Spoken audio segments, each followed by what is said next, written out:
चौसा आम का शाही इतिहास। पहले माना जाता था यह एक गुमनाम आम, मगर एक बादशाह ने बना दिया उसे विश्व का खास आम। आम को फलों का राजा कहा जाता है, लेकिन सभी आमों का बादशाह चौसा आम है। चौसा आम वास्तव में बादशाही फल है। मिठास में सभी आमों पर भारी है, जैसे उसे शक्कर में डुबो कर निकाला गया हो।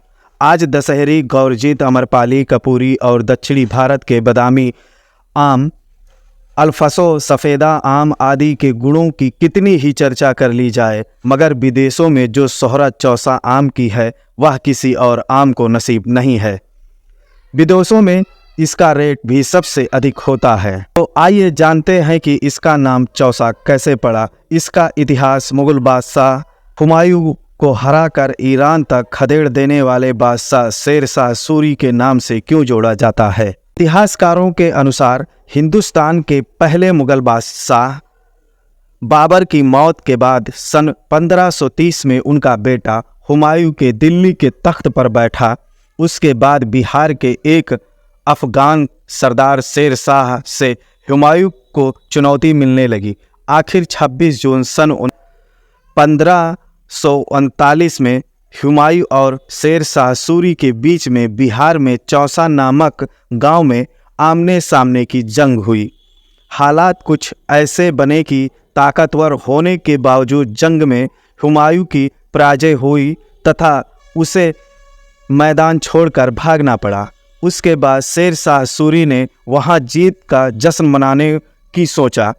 जीत की खबर सुनकर शेर शाह की गाजीपुर निवास एक इजारेदार उसके पास आमों की टोकरियां लेकर पहुंचा था। शेर शाह और उसकी सेनापतियों ने जश्न के दौरान उन आमों को जमकर खाया और उसके मिठास की दिल खोलकर प्रशंसा की।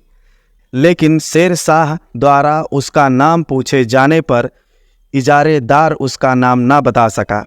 उसने केवल इतना बताया कि उसके इलाके गाजीपुर में उसे गाजियापुरिया आम कहते हैं। इसके बाद बादशाह शेर शाह सूरी ने कहा कि चौसा के मैदान में मिली जीत के उपलक्ष्य में इसका नाम चौसा रखा जाता है। इसके बाद आम की गुठलियों से वहाँ एक बगीचा भी रोपा गया, तभी से इसका नाम चौसा पड़ गया है। वैसे कुछ इतिहासकार यह भी कहते हैं कि आम भले ही गाजीपुर से गया हो, मगर इसका मूल उत्तर प्रदेश के हरदोई जिला है। हालांकि यह बात स्वाभाविक नहीं लगती है। बाद में जब शेर शाह की मौत के बाद जब भारत में मुगलों का राज हुआ तो अनेक मुगल शासक इसे लाहौर की तरफ भी ले गए और सिंध, कराची और लाहौर के इलाके में इसके बाग बहुतियात में लगाए गए। आज चौसा अपनी मिठास के कारण विश्व में अपनी पहचान बनाए हुए हैं। ब्रिटेन और अमेरिका में भी इसे भारी कीमत पर बेचा जा सकता है। तो यह आमों का राजा चौसा आम के नाम की कहानी थी। अगर शेर शाह ने इसको नाम नहीं दिया होता तो शायद आज यह मीठा आम बेनाम अथवा गाजीपुरिया आम के नाम से जाना जाता।